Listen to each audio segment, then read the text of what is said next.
বলছেন যে যদি কোনো ব্যক্তি বেনামাজি হয় আর বিশেষ করে তার আত্মীয় স্বজন হয়, তো তাদের সাথে বন্ধুত্ব স্থাপন করা বা বন্ধুত্ব রাখা জায়েজ কিনা? না, বন্ধুত্ব জায়েজ না। বেনামাজিদের সাথে বন্ধুত্ব রাখা জায়েজ নয়, যদিও নিকট আত্মীয় হোক না কেন। তবে নিকটাত্মীয় আত্মীয়তার যে সম্পর্ক রয়েছে, সেই জন্য তাদের সাথে রক্তের সম্পর্কের কারণে তাদের সাথে যোগাযোগ রাখবেন, তাদেরকে জাহান্নামের রাস্তায় ফেরাবার চেষ্টা করবেন। কিন্তু বন্ধুত্ব মানে হচ্ছে অন্তরের ভালোবাসা।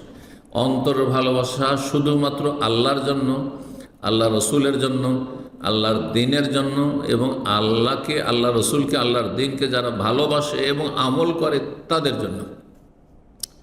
রব্বুল আলামিন ইরশাদ করেছেন সূরাতুল মাইদা, ইন্নামা ওয়ালিয়্যুকুমুল্লাহু ওয়া রাসূলুহু ওয়াল্লাযীনা আমানুল্লাযীনা ইউকিমুনাস সালাতা ওয়া ইউতুনাজ যাকাতা ওয়া হুম রাকিউন।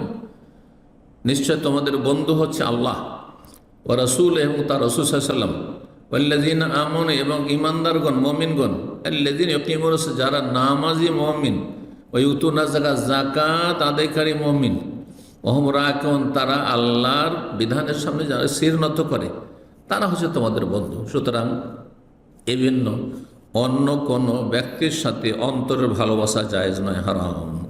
এখানেই আজকের প্রশ্ন উত্তর পর্ব শেষ করছি। আল্লাহ রাব্বুল আলামিন আমাদেরকে আল্লাহকে ভালোবাসার তৌফিক দান করেন, তার রাসূল সাল্লাল্লাহু আলাইহি ওয়াসাল্লামকে ভালোবাসার তৌফিক দান করেন, তার মনোনীত দিনকে ভালোবাসার তৌফিক দান করেন, এবং আল্লাহ, তার রাসূল, তার দিনের সাথে যাদের যত বেশি সম্পর্ক তাদেরকে ভালোবাসার তৌফিক দান করেন, এবং এর ওপর আল্লাহ আমাদের হাসর করেন, এর উপর আমাদেরকে মত দান করেন, এবং তাদের সাথে একত্রিত হওয়ার আল্লাহ রাব্বুল তৌফিক দান করেন।